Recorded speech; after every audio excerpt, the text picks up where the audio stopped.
আল্লাহর ইচ্ছা হলো আল্লাহ দুনিয়ার মধ্যে প্রতিনিধি প্রেরণ করবেন। এই প্রতিনিধিরা আল্লাহর ইবাদত বন্দেগী করবে। কি করবে? আল্লাহর ইবাদত বন্দেগী করবে, আল্লাহর আনুগত্য করবে, আল্লাহর হুকুম পালন করবে। আল্লাহ বলে ওয়া মা খালাকাতুল জিন্না ওয়াল ইনসা ইল্লা লিয়াবুদুন। আমি জিন ও মানুষকে শুধুমাত্র কেবলমাত্র আমার ইবাদত করার জন্য সৃষ্টি করেছি। তাহলে আব্বা আদম আলাইহিস সালামকে আল্লাহ রাব্বুল আলামিন সৃষ্টি করলেন, বানালেন। আব্বা আদম আলাইহিস সালামকে বানালেন, আব্বা আদম থেকে আম্মা হাওয়া আলাইহিস সালামকে সৃষ্টি করলেন, বাম পাশের হাত থেকে হাওয়া আলাইহিস সালামকে সৃষ্টি করলেন। এরপর ওনাদেরকে দুনিয়াতে পাঠালেন। আমি প্রতিটি সম্প্রদায়ের জন্য কোরবানির নিয়ম দিয়েছি। তার মানে আব্বা আদম আলাইহিস সালাম থেকে শুরু করে মুহাম্মদুর রাসূলুল্লাহ সাল্লাল্লাহু আলাইহি ওয়াসাল্লাম পর্যন্ত যত সম্প্রদায় আসছেন, যত পয়গাম্বর আসছেন, প্রত্যেক পয়গাম্বরের উপর কোরবানি বিধান ছিল। শুরু হয়েছে কার থেকে?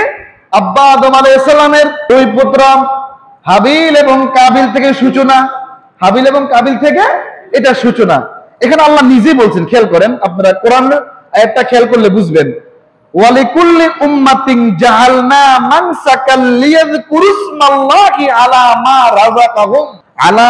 রাযাকাহুম মিন বাহিমাতিল আনআম। আল্লাহ রাব্বুল আলামিন বলেন, আমি প্রতিটি সম্প্রদায়ের জন্য কোরবানির নিয়ম দিছি। কোরবানির গোশত ভক্ষণ করাটা উম্মতে মুহাম্মদের জন্য স্পেশাল। কোরবানির গোশতটা, আচ্ছা ধরেন আগেকার নবীদের উম্মতদের মতো যদি আমাদের অবস্থা হতো, কোরবানি আমরা দিতাম নি।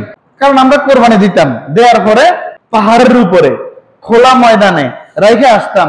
আসমান থেকে বিজলি মারে না, বজ্রপাত, বজ্রপাতের মাধ্যমে যাদের কোরবানি কবুল হয়েছে এদেরটা জ্বালায়া পুরে ছাই করে দিত। যাদেরটা কোরবানি কবুল হয় নাই এদেরটা যেমনে সেমনে পড়ে থাকতো। এখন বলেন উম্মতে মুহাম্মদী আমরা যদি এরকম আমাদের জন্য ঘটতো, আমরা কোরবানি দিতাম নি কোন? এমনি তো কোরবানি দেওয়ার সময় কত চিন্তা করি। আসসালামু আলাইকুম ওয়া রাহমাতুল্লাহি ওয়া বারাকাতুহু।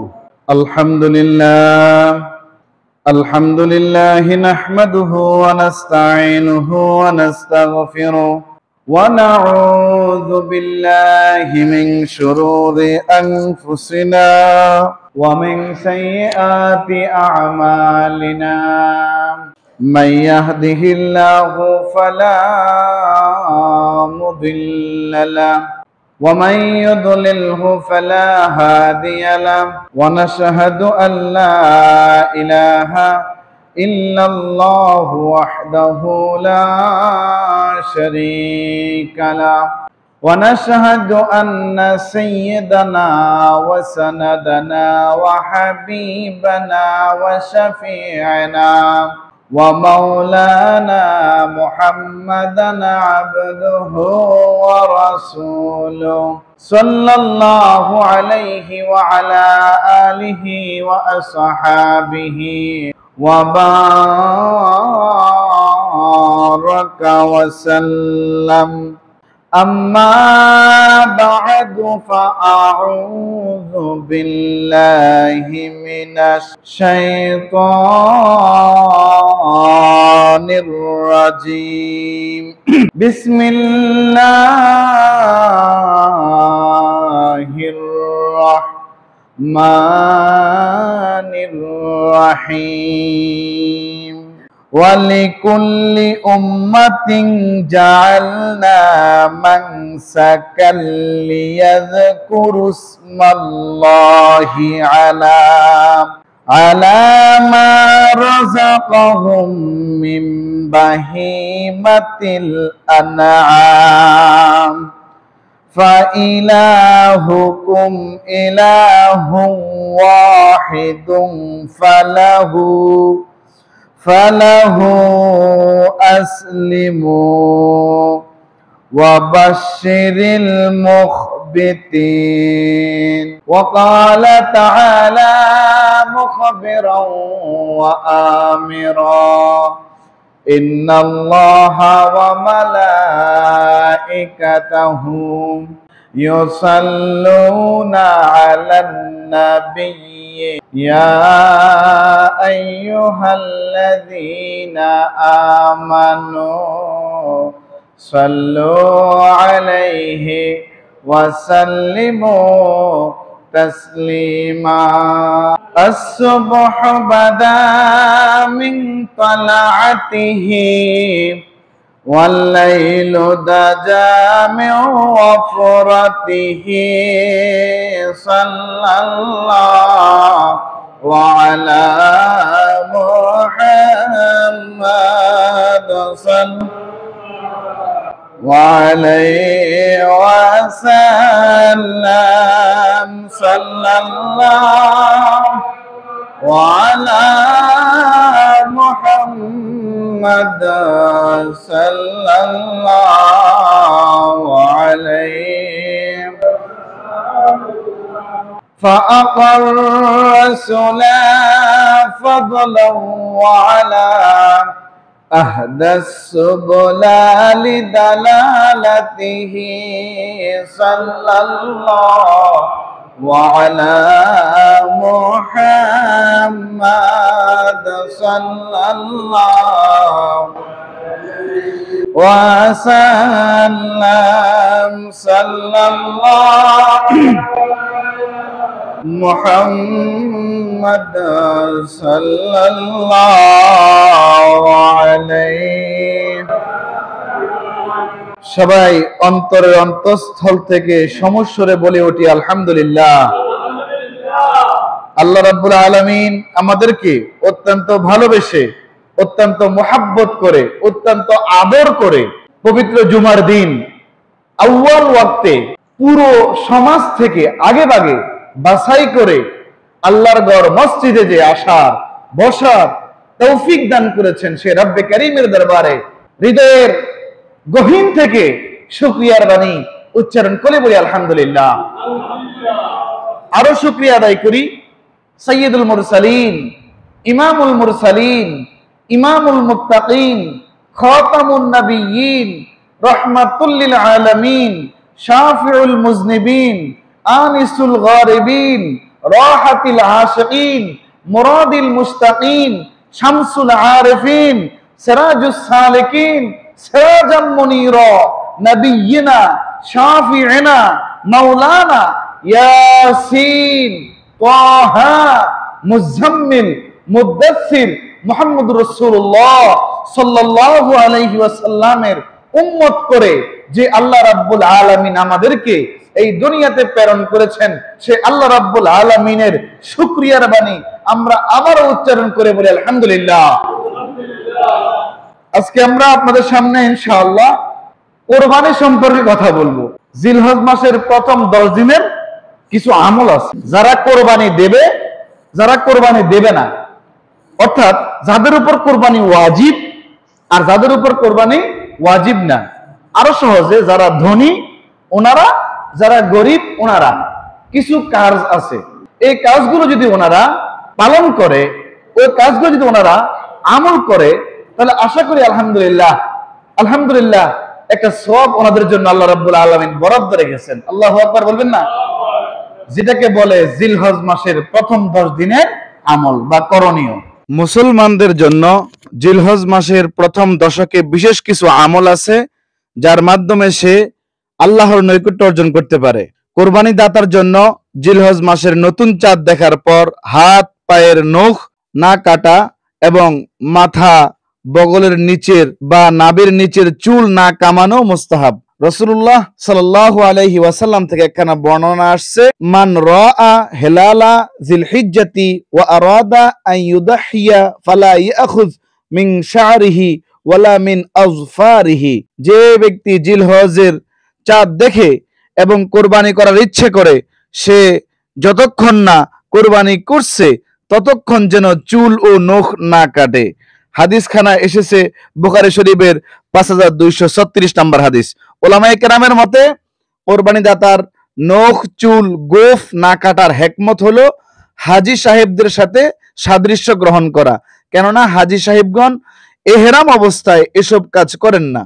আবার আব্দুল্লাহ ইবনে আমর হতে একখানা বর্ণনা আসছে, এক সাহাবী রাসূলুল্লাহ সাল্লাল্লাহু আলাইহি ওয়াসাল্লামকে জিজ্ঞেস করলেন, হে আল্লাহ রাসূল, আমার তো একটা দুধওয়ালি উষ্টি বা সাগি ছাড়া আর কিছু নাই, আমি কি তা কোরবানি করে দেব?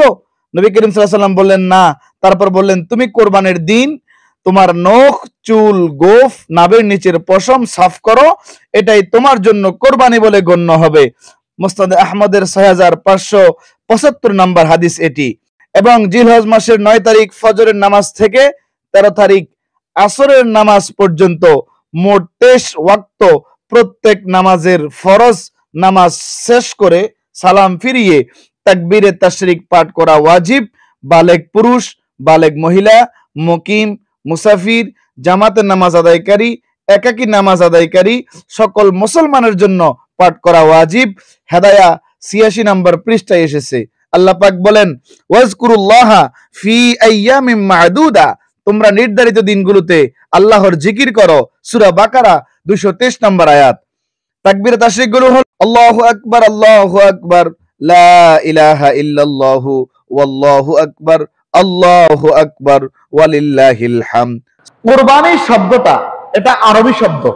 কুরবানুন ধাতু থেকে এটার উৎপত্তি। এর অর্থ হচ্ছে নৈকট্য, সান্নিধ্য, উৎসর্গ। আমি আমার প্রিয় বস্তু কোরবানির মাধ্যমে আল্লাহর নৈকট্য হাসিল কি করলাম, জবে করলাম। তো এটার মূল টার্গেট আল্লাহর সান্নিধ্য, আল্লাহর নৈকট্য। তবে এটা কিভাবে? উৎসর্গের মাধ্যমে। আল্লাহু আকবার। আত-তাফসীরুল মুনির কিতাবের 6ষ্ঠ খণ্ডে 152 পৃষ্ঠায় এভাবে এসেছে, ওয়ামা ইয়াতাকাররাবু বিহি ইলাল্লাহি তাআলা মিনাজ যাবাইহি ওয়া গায়রিহা, জবেকৃত পশু বা অন্য যা কিছু আছে ওইগুলোর মাধ্যমে আল্লাহ রাব্বুল আলামিনের নৈকট্য অর্জনের চেষ্টাকেই কুরবানি বলে। আদ-দুররুল মুখতার শারহে তানবীরুল আবসার কিতাবের 6ষ্ঠ খণ্ড 312 নম্বর পৃষ্ঠার মধ্যে এভাবে এসেছে, যাবহু হায়াওয়ানিন মাকসুসিন বিনিয়াতিল কুরবাতি ফি ওয়াক্তে মাকসুস, বা আল্লাহ রাব্বুল আলামিনের সন্তুষ্ট অর্জনের লক্ষ্যে নির্দিষ্ট সময়ে নির্দিষ্ট পশু জবে করাকে কুরবানি বলে। 10 তারিখ ঈদের সালাতের পরে, ঈদুল আজহার সালাতের পরে কুরবানি করতে হবে। ঈদুল আজহার দিনে, ঈদের দিন সকালবেলা ঈদের নামাজ না পড়ে কেউ যদি কোরবানি করে সে আবার কোরবানি করতে হবে, তার কোরবানি হবে না নামাজের আগে। নামাজের আগে। আর কোরবানিটা শুরু হয় কখন? ঈদুল আজহার নামাজ শেষ করার পর, তখন থেকে কোরবানি। আর এটা 12 তারিখ সূর্য ডুবার আগ পর্যন্ত। এখন কেউ যদি ইচ্ছে করে যে আমি নির্দিষ্ট সময়ের কথা বলা আছে এখানে, কেমন নির্দিষ্ট সময় হলো ঈদুল আজহার নামাজের পর, নামাজের আগে করলে হবে? 9 তারিখ আরাফাতের দিন করলে হইবে? হবে না। 13 তারিখ করলে হবে? হবে তো না। তাহলে নির্দিষ্ট সময় লাগবে, নির্দিষ্ট দিন সমূহ লাগবে, নির্দিষ্ট সময় লাগবে, নির্দিষ্ট দিন লাগবে কোরবানি হওয়ার জন্য, কোরবানি দেওয়ার জন্য। মহান আল্লাহ রাব্বুল আলামিন কোরআনুল কারীমের 17 নম্বর পারা 22 নম্বর সূরা, সূরা হাজের 34 নম্বর আয়াতের মধ্যে বলেন, ওয়ালিকুল্লি উম্মাতিন জাআলনা মানসাকাল লিয়াযকুরু ইসমাল্লাহি আলা মা রাযাকাহুম মিন বাহিমাতিল আনআম ফাইলাহুকুম ইলাহুম ওয়াহিদুন ফালাহু আসলিমু ওয়াবাশশিরিল মুখবিতিন। আল্লাহ সুবহানাহু ওয়া তাআলা বলেন, আমি প্রতিটি সম্প্রদায়ের জন্য কোরবানির নিয়ম দিয়েছি। তার মানে আব্বা আদম আলাইহিস সালাম থেকে শুরু করে মুহাম্মদুর রাসূলুল্লাহ সাল্লাল্লাহু আলাইহি ওয়াসাল্লাম পর্যন্ত যত সম্প্রদায় আসছেন, যত পয়গাম্বর আসছেন, প্রত্যেক পয়গাম্বরের উপর কোরবানি বিধান ছিল। শুরু হয়েছে কার থেকে? আব্বা আদম আলাইহিস সালামের 2 পুত্র হাবিল এবং কাবিল থেকে সূচনা। হাবিল এবং কাবিল থেকে এটা সূচনা। এখানে আল্লাহ নিজে বলছেন, খেয়াল করেন আপনারা, কোরআন আয়াতটা খেয়াল করলে বুঝবেন, ওয়ালিকুল্লি উম্মাতিন জাআলনা মানসাকাল লিয়াযকুরু ইসমাল্লাহি আলা মা রাযাকাহুম মিন বাহিমাতিল আনআম। এটা আল্লাহর কথা, কোরআন। আল্লাহ রাব্বুল আলামিন বলেন, আমি প্রতিটি সম্প্রদায়ের জন্য, আল্লাহ বলে আমি প্রতিটি সম্প্রদায়ের জন্য কি কোরবানির নিয়ম দিছি। তাদেরকে আল্লাহ রাব্বুল আলামিন চতুষ্পদ জন্তু থেকে যে রিজিক দান করেছেন সেগুলোর উপর তারা যেন আল্লাহর নাম উচ্চারণ করে। জবের সময় কি বলি? বিসমিল্লাহি আল্লাহু আকবার। গবাদি পশু সোয়া আমরা কার নাম নেই? আল্লাহর। এটাই আল্লাহ কোরআন কারীমের মধ্যে বলছেন আল্লাহু আকবার, আল্লাহু আকবার। কারণ তোমাদের একমাত্র উপাস্য আল্লাহ রাব্বুল আলামিন, কাজে তার কাছে তোমরা আত্মসমর্পণ করো। এই কোরবানির মাধ্যমে আমরা আল্লাহর কাছে কি করি? আত্মসমর্পণ করি, সারেন্ডার করি। তাহলে আমরা মোটামুটি কোরবানির পরিচয়টা বুঝতে পারছি। কোরবানির গোশত ভক্ষণ করাটা উম্মতে মুহাম্মদের জন্য স্পেশাল। আগেকার নবীদের উম্মতদের মতো যদি আমাদের অবস্থা হতো, কোরবানি আমরা দিতাম নি। কারণ আমরা কোরবানি দিতাম, দেওয়ার পরে গোশতগুলো কাটি পাহাড়ের উপরে খোলা ময়দানে রেখে আসতাম। আসমান থেকে বিজলি মারা না, বজ্রপাত, বজ্রপাতের মাধ্যমে যাদের কোরবানি কবুল হয়েছে এদেরটা জ্বালায়া পুরে ছাই করে দিত। যাদেরটা কোরবানি কবুল হয় নাই এদেরটা যেমনে সেমনে পড়ে থাকতো, পৌঁছে যেত, পাখিটা খেয়ে খাইতো, মানুষ তো খাইতে পারতো না। এখন বলেন উম্মতে মুহাম্মদী আমরা যদি এরকম আমাদের জন্য ঘটতো, আমরা কোরবানি দিতাম নি কোন? এমনি তো কোরবানি দেওয়ার সময় কত চিন্তা করি। একজন ছেলে বিদেশ থাকে, যেটা এখন সব জায়গায় হয়, সব জায়গায় এক নামে কোরবানি দেওয়ার জন্য টাকা পাঠায়। টাকা দেওয়ার পর ওনার আব্বারে বলে, আব্বু আপনি আপনার নামে দিয়েন। মাসালাটা উল্টো হয়ে গেল।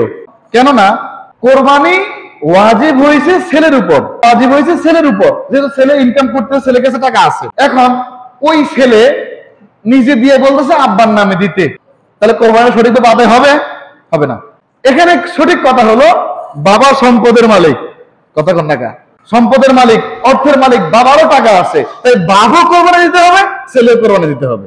এক কথায় ঈদুল আজহার যে 3 দিন আছে, এই 3 দিনের মধ্যে সমস্ত খরচ, সাংসারিক সমস্ত খরচ বাদে যদি এক নামে কোরবানি দেওয়ার টাকা হাতে আসে, কয় নামে কোরবানি দেওয়ার?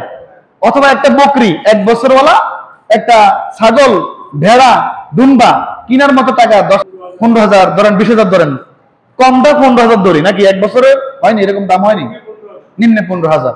এবার এমনও তো হয় অনেক ক্ষেত্রে, ভাগের ক্ষেত্রে কত করে পড়ে গরু? 25 থেকে 30-এর মধ্যে। আচ্ছা, তাহলে আমরা একটু বাড়াই ধরি, কারো কাছে যদি 20,000 টাকা থাকে একটা বকরি কিনার মতো ভালো একটু হৃষ্টপুষ্ট দেখা, তাহলে ওই ব্যক্তির উপর কোরবানি ওয়াজিব। ওই ব্যক্তির উপর কোরবানি ওয়াজিব। ওই ব্যক্তির ধনী হওয়া লাগবে, ধনী হওয়া লাগবে। তো ধনী হওয়ার শর্ত কি? হুজুর এখানে তো 7.5 ভরি স্বর্ণের কথা আছে, 52 ভরি রূপার কথা আছে, যাকাতের বেলা 1 বছর থাকতে হবে শর্ত, হজের বেলাও সেম। কিন্তু কোরবানির বেলা এরকম কোন শর্ত না। ওই 3 দিনের ভিতরে 10 জিলহজ, 11 জিলহজ, 12 জিলহজ এর মধ্যে যদি সে এরকম নেশাব পরিমাণ মালের মালিক হয়। আমরা গত কয়েক মাসে একটা হিসাব করছিলাম, স্বর্ণের ভরি হিসাবে 7.5 ভরির দাম আমরা ধরছি 11 লাখ 12 লাখ প্লাস। এখন আমাদের এত টাকা নাই, আমার কাছে ক্যাশ 1 লাখ টাকা আছে। ক্যাশ কত আছে? 1 লাখ টাকা আছে অতিরিক্ত। এটা কোনো কাজে লাগতেছে না, আমি লাগাই না, অন্য কাজ এটা দিয়ে সারাইতেছি, বেতন থেকে টানতেছি, কিন্তু এই টাকাটা আমার কাছে সেভ আছে। 1 লাখ টাকা যার কাছে থাকবে এই 3 দিনের মধ্যে তার উপর কোরবানি ওয়াজিব। আরো কমাই আনলাম 50,000 টাকা, সাংসারিক সমস্ত খরচ মিটানোর পরে 50,000 টাকা আছে। 10 জিলহজ, 11 জিলহজ, 12 জিলহজ এই 3 দিনের ভিতরে যার কাছে আছে, ওই 50,000 টাকার মধ্যে যে একটা বকরি অথবা এক নামে কোরবানি দেওয়ার যে যাইতে পারবে, ব্যক্তিটা পারবে, এটা আল্লাহ জানে কি জানে না? কোরবানি কার জন্য দিব? আল্লাহ সন্তুষ্টির জন্য কোরবানিটা আমি দিচ্ছি। তাহলে আমার আল্লাহ কি জানে কি জানে না 50,000 টাকার মধ্যে কত টাকা দিয়ে আমি এক নামে দিতে পারেন কোরবানি? আল্লাহ জানেনি? জানে। হয়তো 20,000 টাকা একটা বকরি কিনলে যদি শরীকে ঢুকি 25 বা 30, শরীকে ঢুকলে ভালো গরু বড় গরু নিতে গেলে সব জনে মিললা, তাহলে 25 বা 30, তাহলে আমার তাও কিছু টাকা সেভ থাকতেছে। 50,000 টাকা যদি কারো কাছে থাকে, আমি বলবো আপনি আগামী বছর হায়াত পান কিনা জানি না, আপনি 50,000 টাকার মধ্য থেকে আল্লাহর জন্য আপনি একটা নামে কোরবানি দিবেন। আর ছেলে এবং বাপ বেটার দুজনের মাসালা হইলো, বাপের উপর কোরবানি ওয়াজিব, ছেলের উপরও ওয়াজিব। একজন দিয়ে আরেকজন নাম দিয়ে চালাইলে এটা ভালো দেখায় না, এজন্য দুজন দিতে হইবে। আপনাদের যাদের উপর কোরবানি আবশ্যক, আশা করি আপনারা সামর্থ্যবান ব্যক্তি, এক নামে দিয়ে বসে থাকেন না। এমনও হতে পারে আপনাদের দিকে তাকায় আছে গরিবরা, কথা বলে না কেন? 8 মণ যদি আপনি ধরেন একটা ভাগে, তাহলে ওখান থেকে আপনি 20 কেজি থেকে আপনি কি 5 কেজি বস্তু, 5 কেজি বস্তু গরিবকে দিতে পারবেন? ভাগ ভাগ করে 1 পোয়া করিয়া বা আধা কেজি করিয়া। এখন খেয়াল করেন, আমার সামর্থ্য আছে, আমি 2 নামে দিতে পারবো, আমি এক নাম দিয়ে দিলাম, আল্লাহ দেখছে কি দেখছে না? কথা বলে না কেন? তাহলে আপনি 2 নামে আপনি পেলেন 40 কেজি, 1 মণ। ওখান থেকে আপনি যদি 10 কেজিও দান করেন আপনার গায়ে লাগবে না। কথা বলে না কেন? এই জন্য সামর্থ্যবান যে ব্যক্তি, ছেলে হোক, নাতি হোক, মেয়ে হোক, তার উপর কোরবানি ওয়াজিব। শর্ত হলো ওই 3 দিন, 10 জিলহজ কোরবানির দিন, 10 জিলহজ, 11 জিলহজ, 12 জিলহজ। কথা কি মনে থাকবে? যে প্রথম দিন পারবে না সে 11 জিলহজ, যে দ্বিতীয় দিন পারবে না সে 12 জিলহজ সূর্য ডুবার আগে কোরবানি করে ফেলবে। কথা কি বুঝতে পেরেছেন? ছেলের উপর কোরবানি ওয়াজিব হলে ছেলের নামে কোরবানি দিবে, বাপের নাম দিয়ে চালাবে না। বাপের উপর যদি কোরবানি ওয়াজিব না হয় ছেলের নামে দিবে, যদি বাপের উপরে ওয়াজিব হয়, ছেলের উপরে ওয়াজিব হয়, বাপ ছেলে দুজনে দিবে। তাইলে এই কোরবানির নিয়মটা আল্লাহ রাব্বুল আলামিন প্রত্যেক সম্প্রদায়কে দিয়েছেন। এবং এবার আপনি বাবা নিজে কোরবানি দিয়ে দিলেন, কারণ এখনো তো আপনার নামে সম্পদ আছে, আপনার নামে স্বর্ণ অলংকার আছে। কথা বলেন না কেন? আপনার নামে ক্যাশ কিছু টাকা, ব্যাংকে ক্যাশ কিছু টাকা আছে, জমা টাকা থাকে না গো? কারণ যার কাছে নাই সর্বনিম্ন কত হলো থাকে? কথা বলে না, 1 লাখ হলে থাকে না? এই 1 লাখ ওয়ালার উপরও কোরবানি ওয়াজিব এই 3 দিনের ভিতরে, যদি কোনো কাজ, বড় কোনো কাজ সামনে না আসে।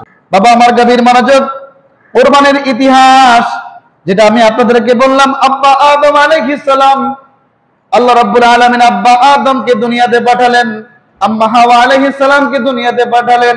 আল্লাহ রাব্বুল আলামিন দুজনকে পাঠাইয়া আল্লাহর ইচ্ছা হলো আল্লাহ দুনিয়ার মধ্যে প্রতিনিধি প্রেরণ করবেন। এই প্রতিনিধিরা আল্লাহর ইবাদত বন্দেগী করবে। কি করবে? আল্লাহর ইবাদত বন্দেগী করবে, আল্লাহর আনুগত্য করবে, আল্লাহর হুকুম পালন করবে। আল্লাহ বলে, ওয়া মা খালাকাতুল জিন্না ওয়াল ইনসা ইল্লা লিয়াবুদুন। আমি জিন ও মানুষকে শুধুমাত্র কেবলমাত্র আমার ইবাদত করার জন্য সৃষ্টি করেছি। তাহলে আব্বা আদম আলাইহিস সালামকে আল্লাহ রাব্বুল আলামিন সৃষ্টি করলেন, বানালেন। আব্বা আদম আলাইহিস সালামকে বানালেন, আব্বা আদম থেকে আম্মা হাওয়া আলাইহিস সালামকে সৃষ্টি করলেন। বাম পাশের হাত থেকে আম্মা হাওয়া আলাইহিস সালামকে সৃষ্টি করলেন। এরপর ওনাদেরকে দুনিয়াতে পাঠালেন। এরপর আল্লাহ রাব্বুল আলামিন বিধান করে দিলেন, ও আদম হাওয়া, তোমাদের গর্ভে যে সন্তান আসবে 2 জন করে আসবে। কয়জন করে? 1 জন ছেলে 1 জন মেয়ে। আমাদের কাছে কি হয়, আমাদের বাপ মায়ের মাধ্যমে ছেলে মেয়ে যেটাই আসুক ওটা আমাদের ভাই বোন, ওটা আমাদের কি? এবং আমাদের বোনের সাথে ভাইয়ের, বোনের সাথে ভাইয়ের, ভাইয়ের সাথে বোনের বিবাহ হারাম। বিবাহ কি? কিন্তু আব্বা আদম আলাইহিস সালামের জামানায় ওই সময় আব্বা আদম এবং আম্মা হাওয়া ছাড়া আর কোন মানুষ ছিল? আবার ওনাদের রেহেম থেকে, আম্মা হাওয়ার রেহেম থেকে যে বাচ্চাগুলো দুনিয়াতে আসে, এরা ছাড়া অন্য কোন বাচ্চা বা আদম সন্তান ছিল না। তখন আল্লাহ একটা সুন্দর বিধান দিয়েছেন, কারণ নাস্তিকরা, বিধর্মীরা আল্লাহ রাব্বুল আলামিনকে নিয়ে কটূক্তি করবে। এখনো তো কোরআন নিয়ে ওরা কটূক্তি করে, আছে না এরকম নাস্তিকরা? তো ওইটা যেন করতে না পারে আল্লাহ সুন্দর হিকমত, জ্ঞানী মানুষ বুঝবেন, প্রত্যেক বছরে 1 জন ছেলে 1 জন মেয়ে করে দুনিয়াতে আসতো। এটা আদম আলাইহিস সালামের শরীয়ত। প্রত্যেক বছর আল্লাহর হুকুমে মা হাওয়ার গর্ভে 1টা ছেলে 1টা মেয়ে আসতো। আর এই যে 1টা ছেলে 1টা মেয়ে একসাথে আসতো, এরা 2 জন আপন ভাই বোন, এদের সাথে একে অপরের বিয়ে হারাম। মাসালা বুঝছেন? তো হুজুর আল্লাহ বুঝে বললো ভাই বোনের বিয়ে করতে পারবে, বিধানটা কিভাবে দিল? পরের বছরে 1টা ছেলে আর 1টা মেয়ে যে আসবে, প্রথম গর্ভের ছেলে পরের গর্ভের মেয়ে, অথবা পরের গর্ভের ছেলে প্রথম গর্ভের মেয়ে, এভাবে।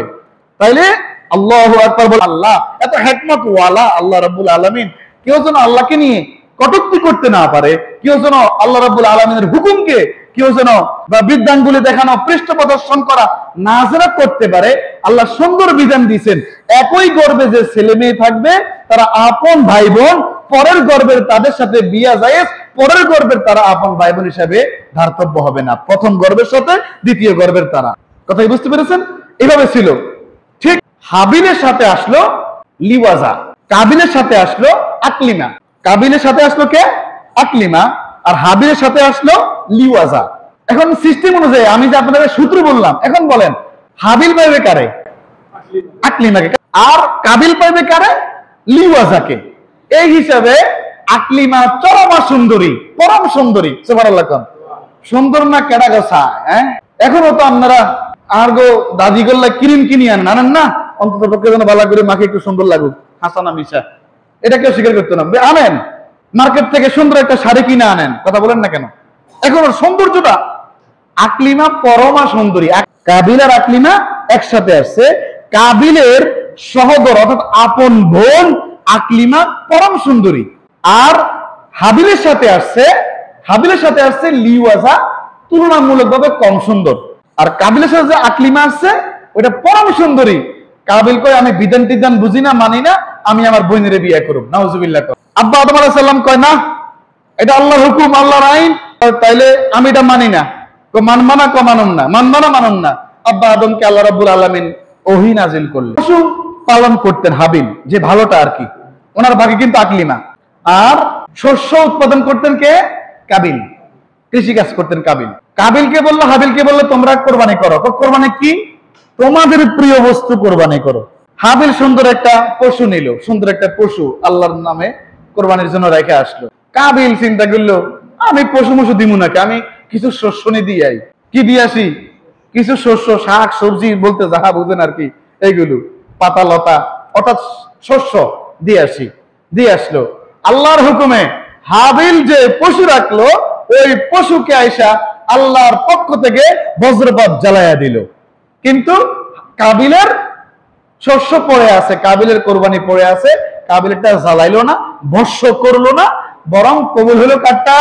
হাবিলের কোরবানি কবুল হলো। এরপর কাবিলকে আমি এটি মানি না, আমি আকলিমারে বিয়ে করুম এবং আমি ভাই তোমার হত্যা করুম। নাউজুবিল্লাহ। তামাম আলমের মধ্যে প্রথম খুনিকে কাবিল। বলেন, তামাম আলমের মধ্যে প্রথম খুনিকে কাবিল। এই দুনিয়াতে কিয়ামত পর্যন্ত যেই খুন করবে একটা কফি কার আমল নামায় যাবে? কাবিলের আমল নামায় যাবে। কথাটা মনে রাখেন। এই পৃথিবীর মধ্যে সবচেয়ে বড় এবং ফার্স্ট প্রথম খুনি কাবিল। আপন ভাইকে হত্যা করছে, নাউজুবিল্লাহ।